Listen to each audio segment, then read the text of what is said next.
Now, problems plaguing the Tokugawa Shogunate in the late 1700s and early 1800s. The Tokugawa regime has a very, very long decline over the course of about a century. Okay, it's not a fast, a decline like with the Muromachi period or with the Kamakura Shogunate. It was a very, very slow decline, and there were cracks appearing in the government for a century, and nobody knew it until something happens that leads for the cracks to finally burst open. And we'll see what that event is later. But for now, there's little cracks appearing in the social fabric. What are the cracks and why were they happening?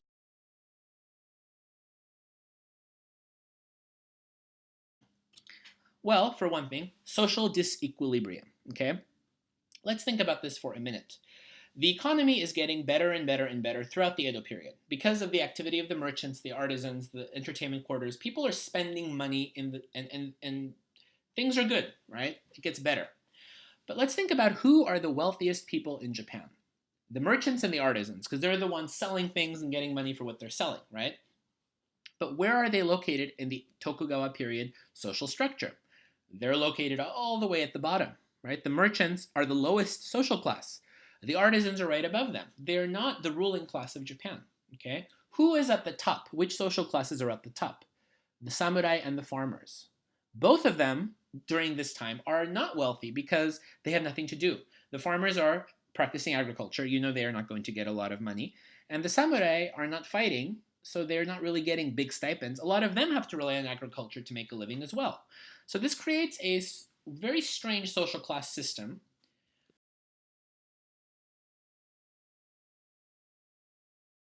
where you have at the very top, you have the samurai and the farmers, who are the poorest people in Japan. And at the bottom, you have the craftsmen, the artisans, right? And the merchants, who are the richest, right? So it's very strange where you have the richest people in society at the bottom of the barrel, and you have the poorest members of society at the top of the barrel. So this creates this strange social system that is not going to be good in the long run.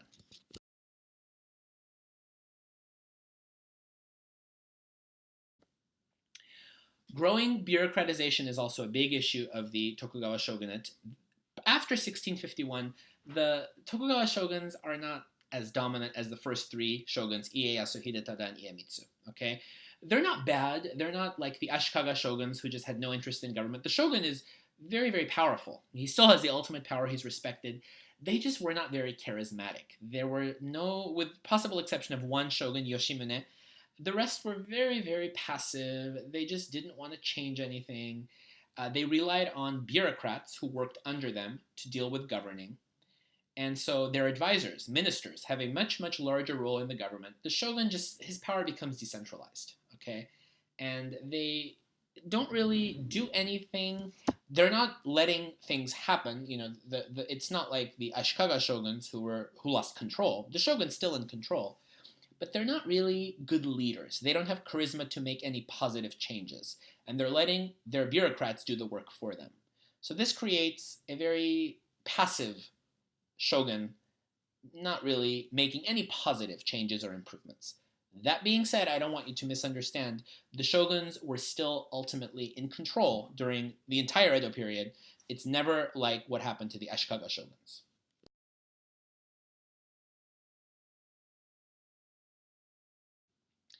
The final issue is the economy. Okay, the domestic economy is growing at an alarming rate, and this is good at first because a lot of money is being spent by wealthy townspeople, commoners, in the entertainment quarters.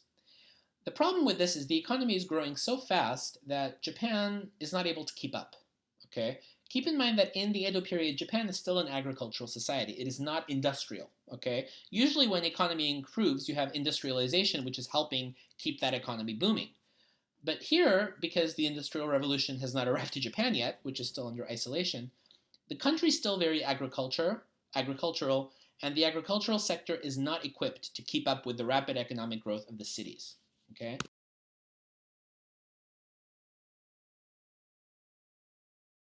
And so Shogun Yoshimune and his successors, they come up with some economic reforms in the late 1700s and early 1800s. For example, they would reclaim land from the sea to create more rice paddies, more land for farming. They tried to diversify crops, but it simply didn't help. The economy was growing too fast, and the farmers could not keep up with this new economy.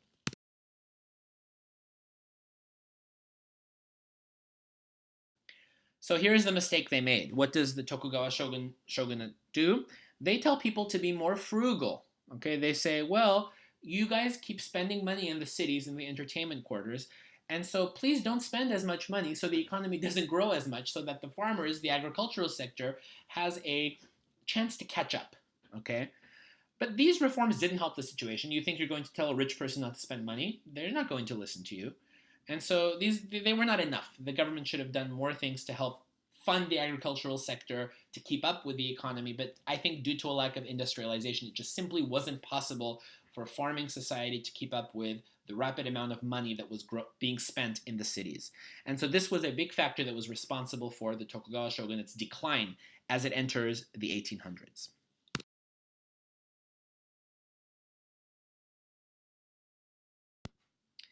Starting in the 1800s, Western ships begin arriving more and more frequently into Japanese waters. Okay, and this happens because naval exploration becomes a lot more prevalent in this period. Okay, the world has been rapidly changing, even though Japan has not had any role in international affairs. The world itself has been changing a lot. Okay, and under national seclusion for 200 years, whenever a Western ship has arrived to Japan, the shogun and his representatives would simply kindly ask them to leave, and they had complied. Actually, they hadn't made any attempt to not listen to them. They did listen to them and leave. The problem is that now the European countries were the most powerful countries. I put popular; it should be powerful. Okay, they're the most powerful countries in the world. France, Britain has a international empire. Okay, why do they need to listen to Japan? Okay, they didn't listen to India, they didn't listen to China, right? They didn't listen to any country that had been colonized. Why do they have to listen to Japan, who's telling them to leave? Who are they, right?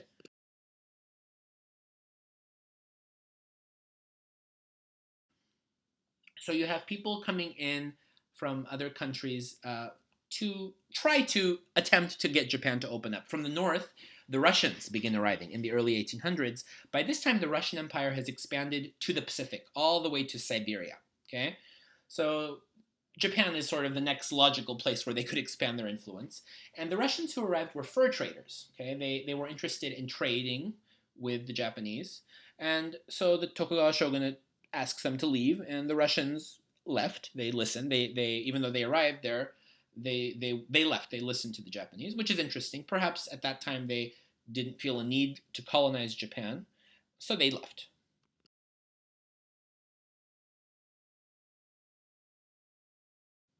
But this is what the Russian Empire looks like at this time. You can see the orange, that's Siberia. So they expanded from the yellow, which is where Russia has traditionally been. They expanded all the way to the Pacific Ocean. Okay, and during this time, they become very, very powerful. But they do listen to Japan, and they don't try to push them into opening trade with them simply for the fur trade.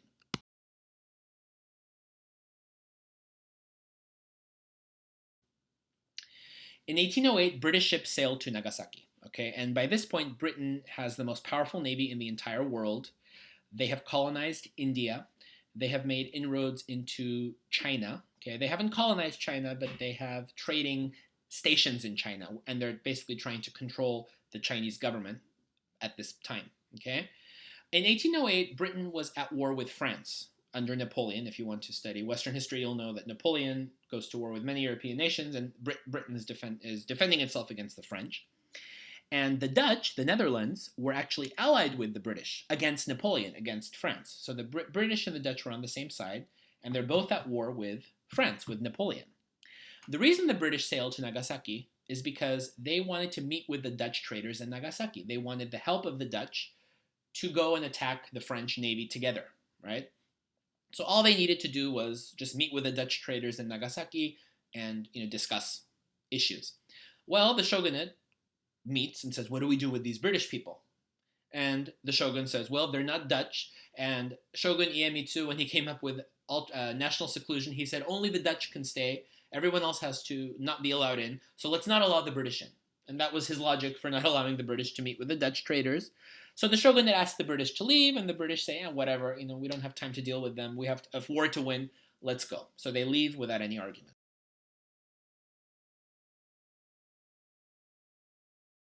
And this is a picture of that first British ship that sails into Nagasaki in 1808. Okay?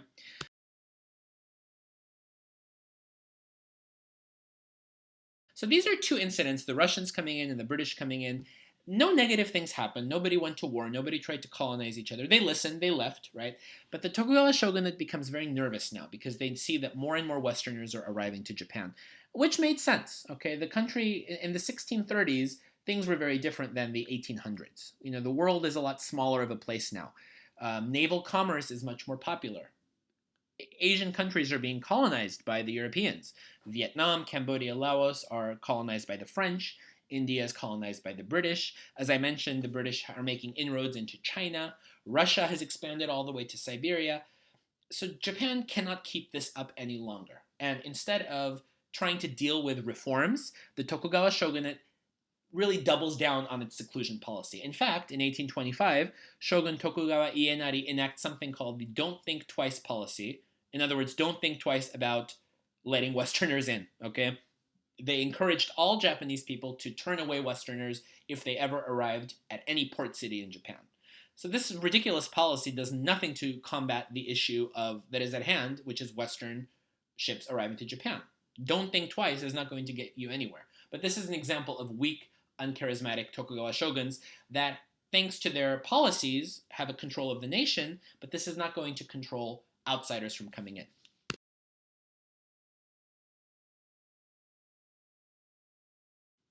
The straw that breaks the camel's back is when the British defeat China and conquer Hong Kong in the Opium Wars of 1842. Okay, they don't conquer China, but Hong Kong is now taken as a British colony. And because the British defeated China in the Opium War, they basically are now allowed to go anywhere in China that they please, trade anywhere in China that they please, and they basically get to reap in all the profits. Okay, so this makes the Japanese very, very nervous because they see that the Europeans, because the British are the ones who beat the Chinese, but when the British came in, the French also came in, the Dutch came in, the Germans came in, the Austro-Hungarians came in. So they begin to now start, through trade, through commerce, colonizing parts of China. Not all of it. There's still a Chinese emperor, right? But they're colonizing parts of China and opening up trading depots that allow them to have free reign over those areas. Okay? China had once been the most powerful country in the world to the Japanese. And if they're getting defeated and treated this way by the Europeans, what the heck are they going to do to the Japanese? So the Tokugawa regime gets very nervous starting in 1842 after the Opium Wars. They are very, very well aware of what's going on, and they're getting nervous.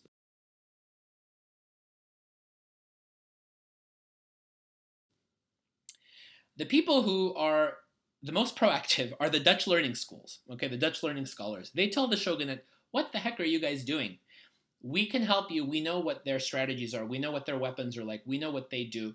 Let's strengthen our defenses and think of new ways to defend ourselves against the Westerners, and maybe even accept them. Let's think of what we can do instead of just keeping ourselves secluded and not doing anything about it, okay?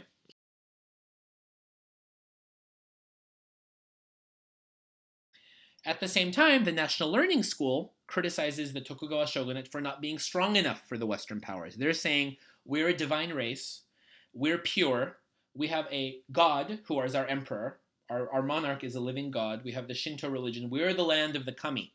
We don't want any foreign, whether they're Chinese, Korean, Western, we don't want any foreign influence. And you, the Tokugawa shogunate, is not doing anything about it.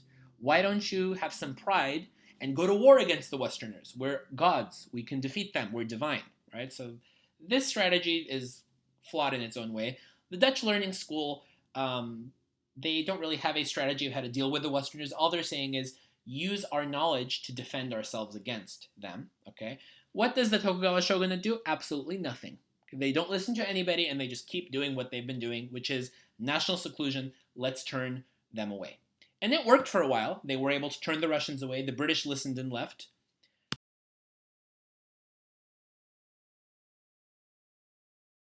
But with the Western powers, who is going to be the one to force Japan to open its doors? In other words, who is going to be the one country that comes in and is told by the Tokugawa to leave and is not going to leave?